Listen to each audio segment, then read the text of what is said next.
শয়তান কোন নবীকে সেজদা করতে অস্বীকার করেছিলেন? মহান আল্লাহ সর্বপ্রথম কোন মানুষটাকে তৈরি করেছিলেন? তিনি নবী ছিলেন। মাগরিবের নামাজ ফরজ কত রাকাত? 3 রাকাত। 3 রাকাত। সঠিক বলতেছেন? আচ্ছা, তো সঠিক উত্তর দিতেছে। হ্যাঁ, আসসালামু আলাইকুম। সালাউদ্দিন আহমেদ। আমরা এই মুহূর্তে রয়েছি দিঘিরহাট বাজারে। চাচা আসসালামু আলাইকুম। ওয়ালাইকুম সালাম। বাবা কি নাম আপনার? উমর ফারুক। ওমর ফারুক। নামাজ কালাম কি পড়া হয়? জি না বা নামাজ পড়া হয় না। যাই হোক, আমাদের নামাজ পড়তে হবে। চাচা, আমরা তো মানুষ, আমরা তো জন্ম নিয়েছি, তাই না? লিছি। আচ্ছা, মায়ের পেট থেকে। হয়। মহান আল্লাহ সর্বপ্রথম কোন মানুষটাকে তৈরি করেছিলেন? তিনি নবী ছিলেন। আদম হাওয়াকে। আদম হাওয়াকে। মাশাআল্লাহ মাশাআল্লাহ, উনি তো সঠিক উত্তর দিয়েছেন। চাচা কেমনে জানেন এটা, কোন দেখি? জানবো না, আমরা মুসলমান সওয়াল জানতে তো হবে, না জানলে তার হবে না, তাই না? হ্যাঁ। আচ্ছা বলেন, নামাজ কত ওয়াক্ত? হ্যাঁ, নামাজ কয় ওয়াক্ত? 5 ওয়াক্ত। নামাজ কি সত্যি 5 ওয়াক্ত? নামাজ 5 ওয়াক্ত। কোন কোন সময় বলেন তো দেখি? আসর আছে, মগরব আছে, ইয়াশা আছে, ফজর আছে, জহুর আছে। জোহর আছে। 5 ওয়াক্ত। আচ্ছা বলেন, মাগরিবের নামাজ ফরজ কত রাকাত? 3 রাকাত। 3 রাকাত। সঠিক বলতেছেন? হয়। আচ্ছা, তো সঠিক উত্তর দিতেছে। হ্যাঁ, শয়তান কোন নবীকে সেজদা করতে অস্বীকার করেছিলেন?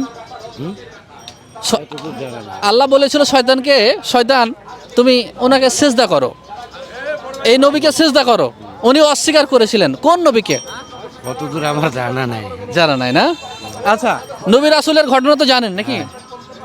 নবী রাসূলের ঘটনা জানেন না? না, অতদূর জানা নাই আমার। আচ্ছা, মহানবী হযরত মুহাম্মদ সাল্লাল্লাহু আলাইহি সাল্লাম কত বছর বেঁচে ছিলেন?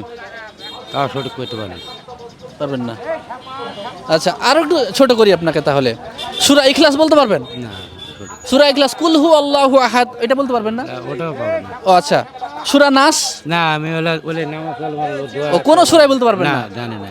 আহা হা, মুসলিম আমরা মুসলিম, আমাদের একটু শিখতে হবে না? হ্যাঁ, শিখতে হবে। আচ্ছা চাচা, অনেক ভালো বলেছেন। চাচার জন্য একটা পুরস্কার রয়েছে। চাচা, যদি আপনি বলেন যে আমি শিখবো, তাহলে একটা পুরস্কার আছে। তো বলেন দিন, একটা শিখার দরকার। শেখার দরকার কিনা? কুল হু আল্লাহু আহাদ বলেন। না, ওটা হলো প্রথমে বলতে হবে কুলু আল্লাহু আহাদ। হ্যাঁ, তারপরে? আল্লাহু সামাদ। হ্যাঁ, নামে আল্লাহু লাম ইয়ালিদ ওয়ালাম ইউলাদ ওয়ালাম কুল্লাহু কুফুয়ান আহাদ। এই তো পারতেছেন তো। হ্যাঁ, একটু খালি চর্চা করতে হবে। হ্যাঁ, আগামীতে চেষ্টা করবো ইনশাআল্লাহ। ওনার জন্য একটা পুরস্কার রয়েছে, আকর্ষণীয় ড্রিঙ্কিং মগ। এই যে কি মগ, নেন নেন। খুশি তো নাকি? হ্যাঁ, আচ্ছা, খুশি। আমাদের সবার শেখাতে উচিত। শিখার দরকার। ফিয়ামানিল্লাহ। আমাদেরকে প্রত্যেককেই মহান আল্লাহ দিনের জ্ঞান রাখা তৌফিক দান করুক, আমিন। ভিডিওটি ভালো লাগলে অবশ্যই শেয়ার করে দিবেন।